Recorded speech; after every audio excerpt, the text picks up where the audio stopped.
When the world was silent, one voice roared. The spring of 1940 pressed upon the British Isles like a cold shroud. Paris had fallen. Norwegian fjords burned with the invasion. Children huddled in tube stations at night. Mothers clutching ration books during the day. Hope, like daylight, seemed to fade. In the commons and in kitchens, in the hum of radio and in letters, one question echoed. Who could lead them through this darkening storm?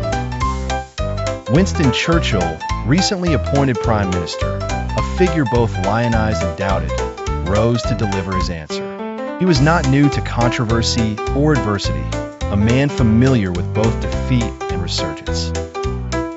He stepped before the House of Commons, his stout frame dwarfed by the gigantic shadow of Nazi Germany creeping across Europe. His eyes, sharp beneath bushy brows, dared the fate that faced them all. "We shall not flag or fail," his voice declared, steady as iron. "We shall go on to the end. We shall fight in France. We shall fight on the seas and oceans." It was not only soldiers or politicians tuning their wirelesses. It was the grocer in Coventry, the teacher in Leeds, the young nurse in bombed London. Winston's words threaded through silent rooms and flickering candlelight, a banner raised high above the smoke and rubble. In Berlin, Hitler listened with growing irritation. Britain was outnumbered, outgunned, seemingly isolated.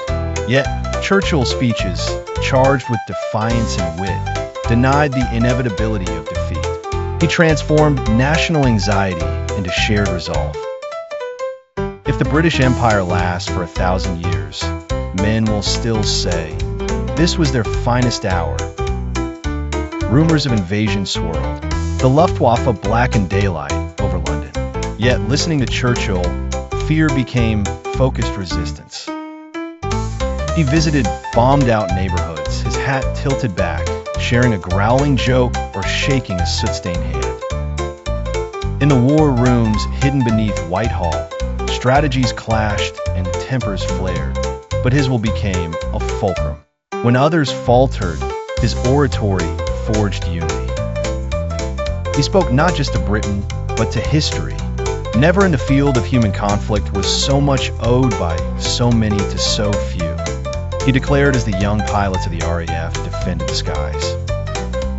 The words comforted the grieving, steeled the wavering, and signaled to occupied peoples everywhere. The fight for freedom blazed on. Churchill's courage was not simply military.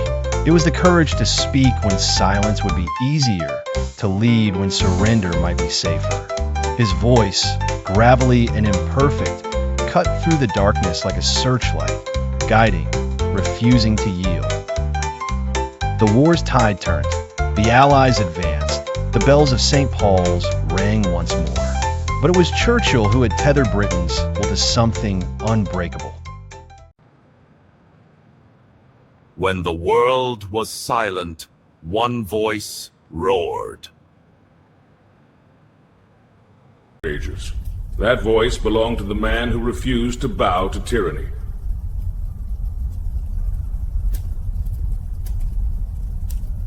We shall stand our ground, gentlemen. On this map lies the fate of free people everywhere, and I intend to see it marked by victory, not surrender. Let no man here think otherwise. His determination